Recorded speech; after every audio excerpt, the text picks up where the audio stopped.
ಶೆಟ್ಟರ್ ರಾಜಕೀಯ ಜೀವನದ ಹೊಸ ಶಟರ್ ಓಪನ್ ಆಗಿದೆ. ಈ ಮುಖಾಂತರ ಏನು ಅಂದರೆ ಶೆಟ್ಟರ್ ಟಿಕೆಟ್ ಅನ್ನು ಪಡೆದಿದ್ದಾರೆ ಬೆಳಗಾವಿಯಿಂದ ಸಾಕಷ್ಟು ವಿರೋಧ ವ್ಯಕ್ತವಾಗಿದೆ ಅನ್ನುವಂಥ ಮಾತುಗಳ ನಡುವೆನೇ ಶೆಟ್ಟರ್ ಅವರಿಗೆ ಟಿಕೆಟ್ ಸಿಕ್ಕಿರುವಂಥದ್ದು ಗಮನಿಸಬೇಕಾದಂಥ ಸಂಗತಿ. ಶೆಟ್ಟರ್ ಅವರಿಗೆ ಟಿಕೆಟ್ ಸಿಕ್ಕಿದೆ, ಹೀಗಾಗಿ ಅವರ ಮನೆಯಲ್ಲಿ ಸಂಭ್ರಮ ಮುಗಿಲು ಮುಟ್ಟಿದೆ. ನೋಡಿ, ರಾಜಕಾರಣ ಅನ್ನುವಂಥದ್ದು ಯಾವ ರೀತಿ ಇರುತ್ತೆ ಅಂತ ಒಂದು ಎಕ್ಸಾಂಪಲ್ನ ನಾನು ಕೊಡಬೇಕು. ಈ ಕಳೆದ ಬಾರಿ ಅವರಿಗೆ ಟಿಕೆಟ್ ಕೊಡಲ್ಲ ಅಂತ BJP ಹೇಳಿದಂಥ ಸಂದರ್ಭದಲ್ಲಿ, ವಿಧಾನಸಭಾ ಚುನಾವಣೆ ಟಿಕೆಟ್ ಸಿಕ್ಕಿಲ್ಲ ಅನ್ನುವಂಥ ಸಂದರ್ಭದಲ್ಲಿ ನಾನು ಹುಬ್ಳಿಗೆ ಹೋಗಿದ್ದೆ. ಅಲ್ಲಿ ಇವರ ಇಂಟರ್ವ್ಯೂನೂ ಕೂಡ ಮಾಡಿದ್ದೆ.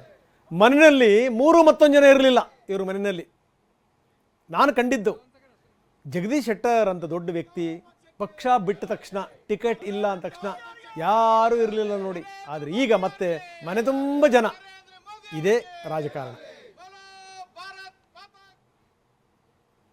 ಭಾಳ ದೊಡ್ಡದಾದಂಥ ಒಂದು ವಾತಾವರಣ ಇದೆ. ಅದೇ ರೀತಿ ಬೆಳಗಾವಿ ಕ್ಷೇತ್ರದಲ್ಲಿ ಸಹಿತ ಮೋದಿಯವರ ಪರವಾದಂಥ ಒಂದು ದೊಡ್ಡದಾದಂಥ ಅಲೆ ಇದೆ.